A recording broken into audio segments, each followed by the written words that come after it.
Mabuhay Pilipinas! Maligayang pagbabalik dito sa aking channel, pero kung bago ka lang, pasuyo ng like and subscribe. Salamat agad. Ngayong araw ng Wednesday, October 2, 2024, kabayan, update lamang po tayo dito sa binomonitor nating Super Typhoon Julian. Mga kababayan, itong Super Typhoon Julian ay huling namataan sa layong 260 km west of Itbayat, Batanes, na merong bumubugso na hangin na abot po ng 185 km per hour. Yan po ay sa sentro. At ito po ay may bugso na hangin na aabot po ng 230 km per hour. At ito naman po ay kumikilos pa north-northwestward sa mabagal na paraan.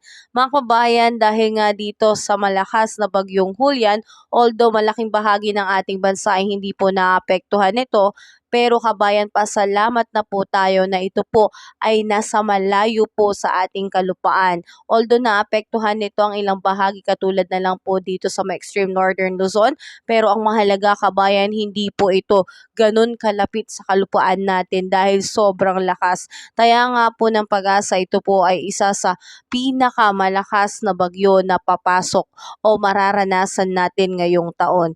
Ganun pa man kabayan, patuloy po nating minomonitor ang kilos nito dahil inaasahan po ayon sa forecast na ang track nito ay posible pong mag-curve at muli pong pumasok sa PAR mamayang hapon o posible pong mapaaga o maging gabi po. Depende po yan sa pagiging kilos nitong Super Typhoon Julian dahil oras-oras ay nagbabago po ito. So mga kababayan, tayo po ay patuloy na mag-ingat at ipagdasal po natin ang ating mga kapatid, lalo na po dito sa may Batanes at sa mga nakatira po sa extreme northern Luzon, na sila po ay ingatan at maging ligtas po sila palagi dahil hindi pa rin po nawawala itong banta ng Super Typhoon Julian dahil nga papasok po muli ito ng PAR. So mga kababayan, asahan po natin sa muling pagpasok nitong Super Typhoon Julian, patuloy pa rin po naapektuhan directly ito pong Ilocos Region, Cordillera Administrative Region, kasama po dyan lalo na po ang Batanes at ang Cagayan. So ingat po tayo dahil malakas na hangin at malakas na buhos ng ulan ang aasahan. Posible po ang pagkakaroon ng flash flood and landslide, kaya ingat po tayo dyan. Samantalang naapektuhan naman po ng trough o buntot nitong Super Typhoon Julian ang Central Luzon at ilang bahagi po ng Cagayan Valley. So asahan ng pagkakaroon po ng cloudy skies with scattered rain shower and thunderstorm po. So ingat tayo dyan mga kabayan dahil nandyan din po ang posibilidad ng pagkakaroon po ng flash flood and landslide.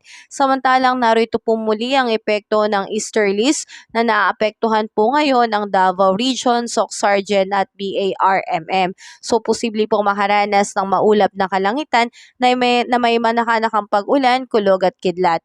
At asahan din po ang pagkakaroon ng flash flood and landslide. Samantalang dito naman po sa Metro Manila, mapalad po tayo dahil maaliwalas na panahon po ang ating aasahan, pero pagdating po sa hapon at sa gabi, posible po tayo makaranas ng biglaang buhos ng pag-ulan dahil naman po sa mga localized thunderstorm. Sa ngayon mga kababayan, patuloy po tayo maging updated sa anumang pagbabago o development nitong bagyong Julian at patuloy po tayong manalangin mga kabayan na sana ito po ay tuluyan na nga pong lumabas ng Philippine Area of Responsibility at wag na po muling pumasok sa PAR. Sa ngayon mga kababayan, tayo na Pag-asa, bago po matapos ang taon na ito, talagang marami pa pong bagyo tayong aasahan. Marami pa pong sama ng panahon o cloud cluster ang posible pong mabuo sa loob at labas ng Philippine Area of Responsibility. Kaya tayo po ay mag-ingat. At dahil dyan mga kabayan, dahil sa epekto pa rin po nitong Super Typhoon Julian, may ilang paaralan pa rin po sa ating bansa na ngayon po ay kanselado. So kanselado po ang paaralan o pasok ngayong araw, all levels po sa may Cagayan Valley, Region 2, sa Uyugan, Batanes, Public and Private School, sa Calayan, Cagayan, Public and Private School. Samantalang wala rin pong pasok dito sa preschool to senior high school, dito sa may Ilocos Region, Region 1, sa Binmali, Pangasinan, Public and Private School. At mga kababayan, wala rin pong pasok dito sa may Dagupan City, preschool to senior high school.